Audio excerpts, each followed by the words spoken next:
नमस्कार महाराष्ट्र राज्यातील तमाम कर्मचारी बंधू आणि भगिनींनो, शिक्षक बंधू भगिनींनो, तुमच्याकरिता एक अतिशय महत्त्वपूर्ण बातमी घेऊन आलेला आहे। वरिष्ठ निवड श्रेणी डीएड किंवा बीएड धारक शिक्षकांना सरसकट निवड श्रेणी लागू होणार आहे। तर काय आहे सविस्तर उत्तर जाणून घेऊया।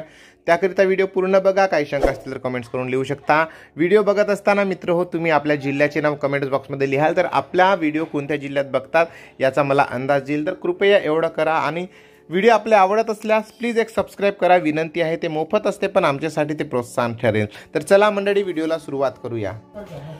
बंधूंनो, शिक्षकांना सेवा व प्रशिक्षणानुसार निवड वेतन श्रेणी लागू करण्यात येते असते। आता डीएड किंवा बीएड धारक शिक्षकांना सरसकट वेतन श्रेणी लागू करण्यात येणार आहे। याकरता शिक्षक कर्मचारी संघटनेमार्फत पाठपुरावा करण्यात आलेला आहे।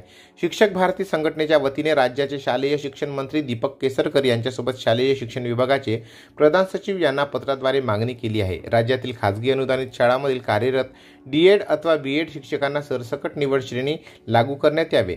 सध्याच्या घडीला इंग्रजी माध्यमांच्या शाळांचे आकर्षण अधिक वाढले असल्याने मराठी माध्यमातील शिक्षकांचे अतिरिक्त होण्याचे प्रमाण अधिकच वाढले आहे। त्यामुळे सदर शिक्षकांना इतर शाळांमध्ये वर्ग करण्यात येते, तर सदर वर्ग करण्यात आलेल्या शाळेत सदर शिक्षकाची पूर्वीची सेवा ज्येष्ठता डावलली जाते। यामुळे नवीन सेवा ज्येष्ठतेनुसार सदर शिक्षकांना निवड श्रेणीचा लाभ लवकर मिळत नाही।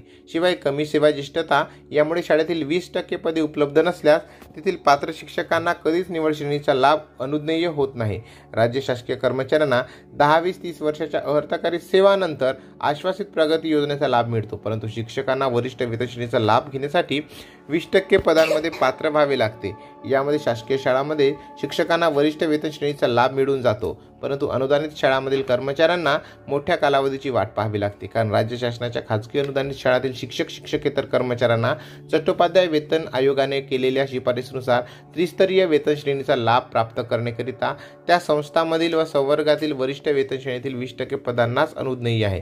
त्यामुळे सदर अनुदानित शाळांमधील काही पदांना वरिष्ठ वेतन श्रेणीचा लाभ सेवा संपेपर्यंत होत नाही। यामुळे सदरची बाब शिक्षक भारती संघटनेने राज्य शासनाच्या लक्षात आणून देण्यात आलेली आहे। यावर राज्य शासनाकडून विशेष लक्ष घालून सदर कर्मचाऱ्यांना न्याय देण्याची विनंती करण्यात आलेली आहे। अन्यथा कर्मचाऱ्यांकडून तीव्र आंदोलन करण्याचा इशारा शिक्षक भारती संघटनेच्या वतीने देण्यात आलेला आहे। अर्थात बंधू भगिनींनो, ही मागणी फार रास्त आहे। सर्व डीएड आणि बीएड धारक सगळ्या शिक्षकांना निवड श्रेणी वरिष्ठ वेतन श्रेणी लागू व्हावी असं मला वाटते। तुम्हाला काय वाटते तुम्ही कमेंट्स करून नक्की लिहा। जास्तीत जास्त लोकांकडे हा व्हिडिओ पाठवा जेणेकरून शासनापर्यंत आपली मागणी नक्की पोहोचेल। तर चला परत भेटूया अशाच एका माहितीपूर्ण व्हिडिओसोबत। तोपर्यंत जय हिंद, वंदे मातरम, धन्यवाद, जय महाराष्ट्र।